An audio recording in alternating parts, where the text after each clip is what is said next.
Welcome back to the Foundation series. In the last video, we walked through all 10 Sefirot, the full architecture of the Tree of Life. Today, we go deeper.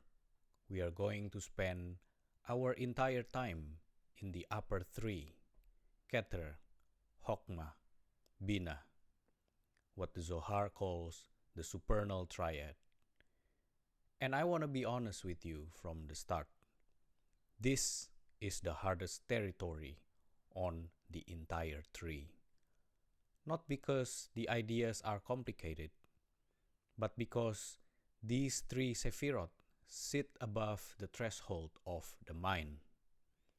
They operate before thought becomes thought, before form becomes form, before you even know you are knowing something.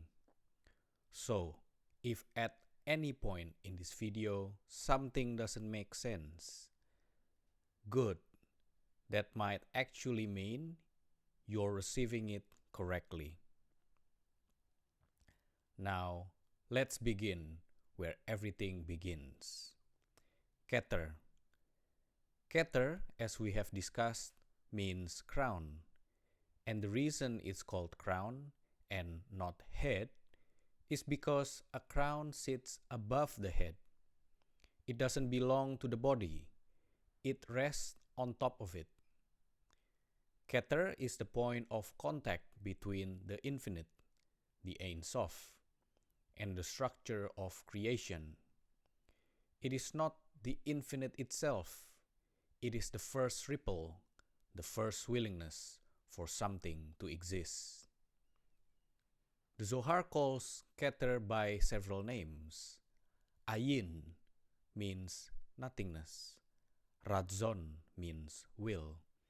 Atika Kadisha, the holy ancient one. And each of these names reveals a different face of the same mystery. When the Zohar says Ayin means nothingness, it doesn't mean empty. It means so full, so total, so without boundary that no category can contain it. You cannot call it this because the moment you define it, you've already reduced it. Keter is the presence before definition, the yes before the question is asked. And then there's Ratzon, will. This is important. Keter is not thought. It's not plan. It's not decision. It is the pure impulse to give before the mind even engages. You know this in your own life. There's a moment before you choose something, before you think about it, where something in you has already moved. That pre-movement, that first stirring, that's Keter operating in you. The Zohar in Parashat Bereshit says that when the infinite wished to create, the first thing that arose was a point of light within concealment. Not a big bang, not an explosion, a quiet point, hidden inside hiddenness. That point is Keter, the seed of everything planted in silence. Now from Keter, from that single silent point, comes Chokhmah. Chokhmah means wisdom, but not wisdom the way we use the word today, not accumulated knowledge, not experience. The Zohar reads Chokhmah as two words, Koach and Mah, the power of what? The power of pure potential that has not yet taken shape. If Keter is the will to create, Chokhmah is the first flash, the lightning strike, the raw download before your mind has processed it. You've experienced this, a moment where suddenly you just know something. Not because you reason your way there. It just arrived. Complete, whole, instantaneous. That's Chokhmah. The Zohar calls Chokhmah Abba, means father. Not because of gender, because of function. Chokhmah is the seminal point, the seed. It contains everything in compressed form, the way a single seed contains the tree and the roots and the branches, the fruit and the future seeds within that fruit, all of it compressed into a point with no dimension. And here's something critical. Chokhmah cannot exist alone. A seed that never meets soil never becomes anything. A flash of insight that never lands in a vessel is just lightning in empty sky. Beautiful, but gone. Chokhmah needs Binah. The father needs the mother. The flesh needs the vessel. Which brings us to Binah. Binah means understanding, and the root of Binah is the word bein, means between. Understanding is what happens between things. It's the act of separation, distinction, relationship, where Chokhmah sees everything as one undifferentiated flesh. Binah begins to say, this is not that. Here is not there. This quality is different from that quality. The Zohar calls Binah Ima, which means mother. And the imagery is precise. The mother receives the seed, holds it within herself, and develops it. What was a single point in Chokhmah becomes a living structure in Binah. Dimensions, details, differentiation. The mother's womb doesn't just contain, it builds. In the Zohar's language, Binah is called the palace, the heikal that Chokhmah enters. The point enters the palace, and inside that palace, everything unfolds. This is where the 7 lower Sefirot are born: Hesed, Gevurah, Tiferet, all the way down to Malchut. They are all gestate inside Binah. She is the origin of all form, all structure, all manifestation. And there's a deep teaching here. Binah is also associated with Teshuvah, means return.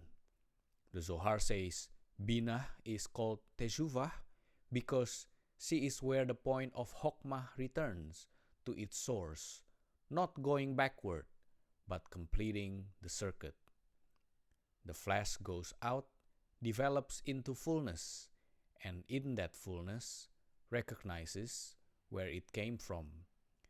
That recognition, that moment of understanding your own origin, that's Binah. Now, and this is what I really want you to sit with. These three are not three separate things. The Zohar is very clear about this. Keter, Chokhmah, and Binah function as one. They are distinguishable, but not separable. The Zohar in the Idra Rabba, which is the Great Assembly, gives this teaching through the image of the Ancient of Days. 3 heads that are really one head. 3 lights that are really one light. You cannot have will without wisdom. You cannot have wisdom without understanding. And none of them exists without the original will, that set everything in motion. Think of it this way. The will arises, which is Keter. The flash appears, which is Chokhmah. The flash is received and developed, which is in Binah. This isn't a sequence in time. It's a single eternal motion described in 3 phases because human language can only handle one thing at a time. But in the reality above, it's all happening at once, always. So what does this mean for us down here in bodies, in daily life? It means the architecture of your own consciousness mirrors the Supernal Triad. You have moments of pure will, before thought, before reason, something in you moves. You have moments of sudden knowing, the flash that arrives before the mind can claim it. And you have the capacity to receive that flash, develop it, give it form, and bring it into the world. Every act of genuine action follows this pattern. Every real prayer follows this pattern. Every moment of authentic connection with another human being follows this pattern. Will, flash, reception, Keter, Chokhmah Binah. And the invitation here, the real transmission of this teaching, is to become aware of these movements within yourself. Not to control them, not to manufacture them, just to notice. Because when you notice the Supernal Triad operating in your own being, you are recognizing the divine structure that you are built from. The Zohar says, the upper world and the lower world are one pattern. As above, so below. And the Supernal Triad is the highest reflection of that pattern that we can approach with language. In the next video, we'll move to the other side of the tree, the lower 7 Sefirot, how Binah gives birth to the 7 days of creation, how the emotional and active qualities of God manifest in the world. But for now, stay with the upper tree. Let them work on you. You don't need to understand them. You just need to let them in. I will see you in the next video. Shalom.